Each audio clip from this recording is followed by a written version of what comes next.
nerds. Jasmine and Brandon here from nerdlocker.com, and we have some comic book news and reviews for you. Can't wait. Oh, yeah.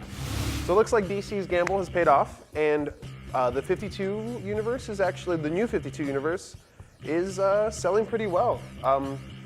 Justice League #1 is the highest printed comic, first printing comic, the highest run they've had since Justice League of America #1 by Brad Meltzer in 06. So awesome. They're looking at it as a success. Yeah, and you know, on the show we've talked about it. We've all seemed very skeptical at times, and I even reviewed Justice League #1 and I wasn't totally pleased with it. But I have to say, everything I read last week and read this week, it's completely blown me away. Yeah, it's Animal all Man, Swamp Thing. It's all tied together. You can tell it's tied together, and they all kind of they feel fresh. They feel fresh. And it's one of those things I went in going, I don't know, and I'm at the end of the issue. I'm like, I want more. I want to see what comes out the next issue. I want to see what's going on. And that's when I realized that I doubted Jeff Johns, and I'm sorry. I am too. He hasn't let me down, and so far, this first 2 weeks of these comics, I am a solid DC fan. Same here. I haven't really picked up a lot of Marvel. I've kind of been dabbling in Fear Itself, which it's actually getting pretty good. Yeah. But this DC thing is actually keeping me going. Surprised, could not believe that I enjoyed half the books that I did. Exactly. Not only did Justice League do that well, but that was just one out of the 10 books that have sold over 100,000 copies. Which is crazy, especially right now for comic books. Mm-hmm. Some of these titles haven't come out yet, and it's mainly the big players like Batman, Green Lantern's in there, Batman and Robin's in there, Detective, pretty much all of his books. Batgirl is in there as well, and Batgirl is a much wanted book. It was very, very anticipated, so it's kind of surprising to see that, but at the same time, it feels good because that's the kind of following Batgirl has. Yeah, absolutely. She's a great character. I'm a big Barbara Gordon fan, and it's really nice to see her there. If you guys have read any of the 52 books, let us know what you thought, like, dislike, want us to review any of them, just let us know in the comments below. We'd love to hear from you. Hey guys, Brandon here with some comic reviews for you this week. First off, I got Severed #2, written by Scott Snyder, who is easily becoming one of my favorite writers. This picks up where book 1 left off, with Jack hopping on a freight train trying to find his father.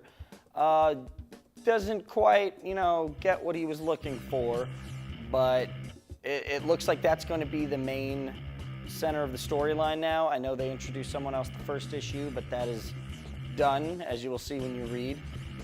I definitely see a sort of supernatural thing coming along in this book, which I love. Like I said, just Scott Snyder is an incredible writer. Anytime I see his name on anything, I go and pick it up. You should do this too. I'm going to give it 4 out of 5 Nerd Skulls. Next up, I got Fear Itself #6. We're dealing with Thor basically getting his ass handed to him in the last issue, and it's the Avengers basically bringing Thor to Odin, and Captain America just steps up. If you were a Cap fan, you need to pick up this issue, even if you haven't been reading the series. He basically steps toe-to-toe with Odin and tells Odin, the god of gods, that this is how things are going to be done. I'm Captain America. It's awesome. I'm giving this 5 out of 5 Nerd Skulls. I can't wait for the conclusion. Hey there, nerds. Jasmine here with my comic book reviews for the week.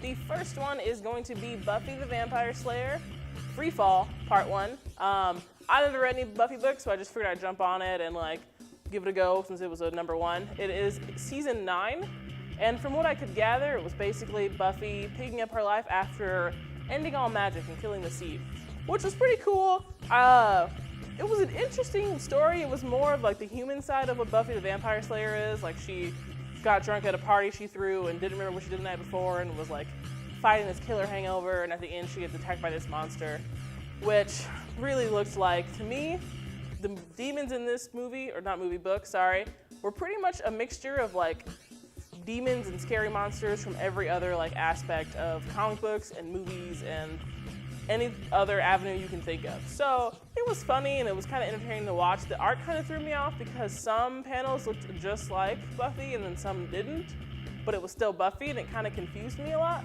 So I'm going to give it 3 out of 5 Nerd Skulls because I know all you Joss Whedon lovers will love it either way, and I know there's a bunch of backstory I don't know. All right, my next book is Night of the Living Dead, Death Valley, issue #4. I decided to read this book because my good buddy Michael Wolfer wrote it, and ever since reading War Goddess, I figured I'd just give him some more love. It was pretty enjoyable to read. Like, you're reading it, but you're really looking at the pictures more because it's like apocalyptic zombies and boobs everywhere. It was pretty entertaining to read, not gonna lie. Like, I liked looking at it. It was fun. You know, it shouldn't have been fun, but that whole horror movie gore fun, it was that kind of fun, and I kind of liked it for those reasons.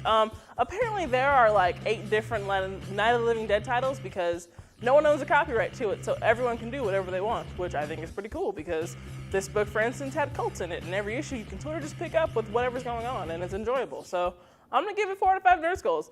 If you like gore, if you like zombies, everyone likes zombies. Read it. Hey the nerds, Steven here with some comic book reviews. Start off with Ultimate Comics' new Spider-Man #1. This is the one with the new one. The new Spider-Man, his name is Miles. He's black and Hispanic, so it's bringing in the different minorities, which is really cool for a Spider-Man title. And I loved it. The art was beautiful, of course. I mean, it's an Ultimate title, so you know the art's always going to be amazing. The story was really good. It felt good. It felt natural, the progression into him gaining powers. It made sense. There were some little flaws, like his uncle's, how he got the spider into his uncle's office, his uncle's apartment, seemed a little weird because his uncle's profession seems a little exaggerated and off. And also his powers, well, it's just kind of getting the idea. I'm definitely gonna need some development of what the powers mean in relevance to spiders before I can back it. But granted, it's the first one. They haven't really gone into details about the fact of what the powers mean in relevance to it. So I'm just really enjoying the introduction. I feel they're doing a really good job of it, and I'm gonna give it 4 out of 5 nerd skulls. Next up, we've got Butcher Baker #6. I gotta say, I didn't like it. I don't really like the art style they did. I mean, I get it's a different way of showing how the fight scenes take place, but it seems more as of a cop-out to not have to draw as much because they do more of kind of the figures, and I just don't like how that looks, and the storyline was just bleh. It didn't really have anything strong for it, didn't have anything really calling to you. I mean, the villains were more interesting than the hero in this one, and granted it was more villain-focused than the hero, but you just didn't really care much for him. You didn't care that he was getting beaten up, it was just whatever. So I'm only gonna give it 2 out of 5 nerd skulls. Hey guys, Bobby here with my comic reviews for the week, and my first one is of a little book called Pigs. It is the first issue and it just started. The art was a little bit iffy, but it's not the first book that I have absolutely loved that didn't have fantastic art. This book I didn't absolutely love, but I thought it was good enough to where I want to pick up the second issue. The book is all about the Bay of Pigs, about Russia, and it's pointing missiles at the US and Cuba in the play and everything like that. It's very historical, and it's got a lot to do with the KGB. I like historic books like this, so I'm going to recommend it. I definitely think you guys should pick it up because I am excited for the second issue. I'm going to give this 4 out of 5 nerd skulls. My second review for the week is going to be Red Lanterns #1, my favorite title out of the New 52, simply because I was excited about this months before the New 52 was even announced. Red Lanterns does pick up right after Brightest Day, so you still get to enjoy all those great characters like Atrocitus and Bleeze and Dexstar. It's really great. The art's fantastic. Peter Milligan writes it, so you know it's going to be a good storyline. It actually has a little bit of political views here. Atrocitus is the ruler of the Red Lanterns, and now Bleeze is trying to step up and take over. Dexstar even plays a great role right in the beginning of it. It's such a good book. I'm going to give this 5 out of 5 nerd skulls. Also worth mentioning, if you happen to read Flashpoint 5, and they explain that 3 different universes are combined to make the new DC 52, and that's Vertigo, Wildstorm, and the old DC. The woman that was overseeing this whole thing was shown in Flashpoint 5, and it was announced that she would make an appearance in every single one of the 52, and I just want to let you know that she was indeed in Red Lanterns #1. I found her in all of the new DC 52s. Let us know if you have. Hey there guys, it's Cubby here with my comic reviews for the week. This week I was fortunate enough to read Green Lantern #1 by Jeff Johns and my favorite artist at DC right now, Doug Mahnke. Holy crap, not letting me down in one slightest bit. This book rocks. Sinestro is a Green Lantern. If you guys didn't know that already, sorry, it's a spoiler. Too bad, get with it, he's on the cover. Sorry, but it's just awesome. He's given this ring. It's a retribution kind of thing, a chance to make himself up in the Green Lantern's eyes. So good. The ending of this book really shows you what Sinestro's all about and really where his loyalties lie. It's very interesting. I like this book and I like where it was going.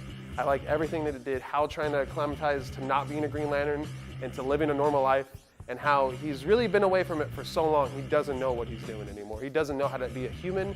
All he knows is it being a Green Lantern. What happens in it, I won't spoil it for you. You need to read it for yourself. The artwork in this book, so good.